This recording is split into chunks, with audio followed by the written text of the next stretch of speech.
Uthman ibn Affan radıyallahu anhu. Usman ibn Affan radıyallahu anhu sahabalardan biri, bay sodager bolgon menen ötө jönөкөй жупуну мүнөзү болгондуктан андан периштелер айбыга турчу экен. Ал кишиге байланыштуу нурлуу Медина каласындагы бир окуя эске түшөт. Медина каласында суу таңкыс болгону бир кудукта жыл бою дайыма суу чыгып турчу. А башка калган кудуктарда кээде чыкса, кээде солуп чыкпай калар эле. The other wells used to dry up and sometimes they had no water, sometimes they had water. Ал кудук Биа Рума деп аталчу. Кудук бир кишиге таандык болуп, ал суу чыкчу жер Рума деп аталар эле. Кайбир божомолдорго караганда ал кудуктун мурдагы ээсинин ысмы Рума болгон экен. А башка варианттагы божомолдо тек гана кудуктун аты Биа Рума деп аталган. Ал кудук азыркы Кыблатейн мечитинен анча алыс эмес жерден орун алган дешет.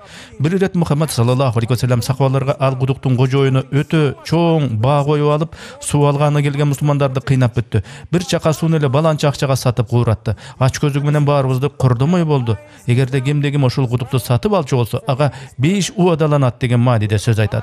This well for him is paradise. Here comes Uthman ibn Affan silently. Мына ошондо Усман ибн Аффан акырын гана тиги кудуктун ээсине барып жолугуп, мен ушул кудугуңду сатып алгым келет дейт.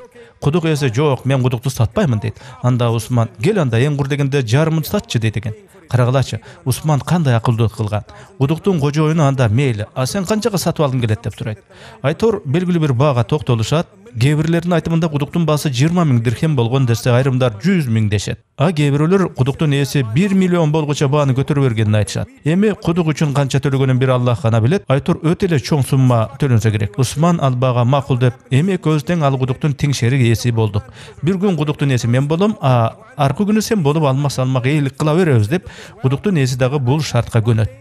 Макулдашып кол алышып акча төлөнөт. Андан кийин эмне болот? Усманга тиешелүү күнү мусулмандар кудуктан суу ала башташат. Анткени Усман мусулмандарга келишкен шартын айтып түшүндүрүп, бир күн мурда кожоюну сууга ээ болмой болдук деп айтып, анан менин күнүмдө силер сууну бекер эле ала бергиле деп жар салат. Ошентип элдер кудукка келип канча суу алууну кааласа, ошончо суу алып кетип жыргап калышат. Келерки күнү кудукка эч ким келбей коет. Андыктан кудук ээси мурункудай акча таппай калат.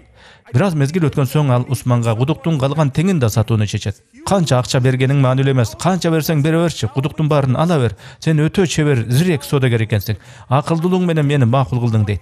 Усман кудукту толугу менен сатып алат. Себеби мурунку кожоюну Усмандын элдерге бекер суу бергенден улам баары бир өзүнө киреше түшпөй турганын түшүнсө керек.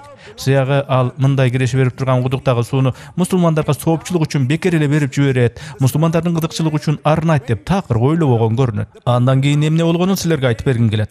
Усман ибн Аффан ал кудукту сатып алган соң, ошол кудук Усмандын кудугу деп атала баштайт. Мындайча айтканда, ошол мурунку кожоюндун кудугу толугу менен Усманга таандык болуп калып атпайбы? Андан кийин ал заманбап тил менен айтканда, ал кудукту мусулмандар үчүн кайрымдуулук фонду кылып коет. Ошол кудуктун тегерек чети да кудуктун аймагына таандык болуп калат. Ар күнү адамдар келип ошол кудуктан бекер эле каалаганча суу алып колдонушат. Мына ушул кудукту ким сатып алса ага 5 убадаланат деп айтпадыбы эле пайгамбар саллаллаху алейхи ва саллям. Says the one who purchased the well for him is paradise. I want to tell you what happened. Андан кийин эмне болду дебейсиздерби? Мына ушул мүнөттөн санасак азыр 2014-жыл босогодо турат, же хижрат эсеби боюнча 1435-жыл. Мына бүгүнкү күндө Сауд Арабиясында Усман ибн Аффан атындагы өтө чоң көлөмдөгү банк эсептери ачылган. Ал эми пайгамбардын мечитинин жанында анын намындагы мейманканалар курулган. Ар жыл сайын жакыр муктаж мусулмандарга кайрымдуулук фондунун эсебинен 15 миллиондон ашуун жардам көрсөтүлүп турат. Бул бүгүнкү замандагы жардамдар. Баш аты кантип башталды эле? Тек бир жупуну кудуктан башталган. Ошол кудуктан эл суу алып турду. Анан тегерек чети өзүнчө эле мусулмандарга пайда берген өндүрүшкө айланган. Ошол чөлкөмдөгү курма бактары мусулмандарга таандык болгон. Улам бир жылдар өткөн сайын мусулман башчылары ал бактарды асырап, карап, түшүмүн, кирешесин мусулман калкына тең бөлүштүрүп турган. Мезгилдер өтүп анан ошол мүлк көбөйгөндөн көбөйүп, өнүгүп өрчүп отырган. Анан өлкөдө ал тармак өнүгүп олтуруп, мүлктөр министрлиги деген өзүнчө бир министрлик пайда болду. Ошол министрлик эки кайрымдуулук фондунун ишин жөнгө салып карап турат. Мына ошол эки фонддун бири Усман ибн Аффан атындагы фонд. Ал кайрымдуулук фондунун атынан көптөгөн аймактарга, өлкөлөргө курмалар жиберилип турат. Курмадан түшкөн киреше акчалар муктаж мусулмандарга жумшалат. Андан тышкары фонддон түшкөн кирешелер киреше берүүчү түрлүү бизнес долбоорлорго дагы сарпталат. Фонддон түшүп аткан кирешелерге мейманканалар жана башка объектилер курулат. Бул эми таң каларлык. Усмандын ошол кудугу ушул күнгө чейин өз пайдасын берип киреше түшүрүп келатат. And so many other things where the income goes to that particular endowment. Amazing. So up to this day, it is bearing fruit. Ошон үчүн пайгамбар саллаллаху алейхи ва саллям бул кудукту ким сатып алган болсо ага 5 убадаланган деген. Мына ушул адыркы заманга чейин ал соопчулук кудугунан пайда болгон кирешелер садакатул жария болуп, сооп иштер уланып келатат. Эгерде насип буйруп нурлуу Мадина каласына барып калсаңар, жол катар баратып, сол жагыңарда Ал-Кыблатайн мечитин көрөсүңөр. Анан анын оң жагында өтө ажайып жайды көрөсүңөр. Усмандын кудугу каерде деп сурасаңар, жергиликтүү адамдар айтып беришет. Өз көзүңөр менен көрсөңөр болот. And perhaps you might go and see it. Биздин мына ушул мээнеттердин баарында сиздердин мээнет дагы бар. Анткени бул видео котормолор сиздер ак мээнет менен адал иштеп таап анан бизге которуп аткан акчалардын жардам менен чыгып атат.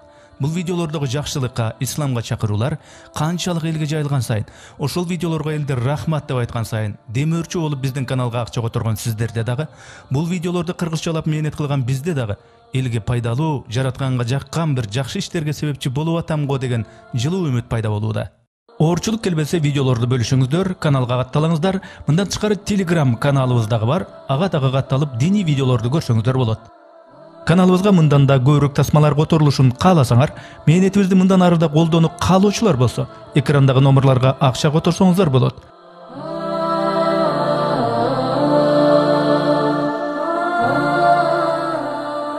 Жараткан Аллах баарыбызды туура жолдон адаштырбасын. Барыңыздарды терең урматтоо менен Эрнис Кыяз.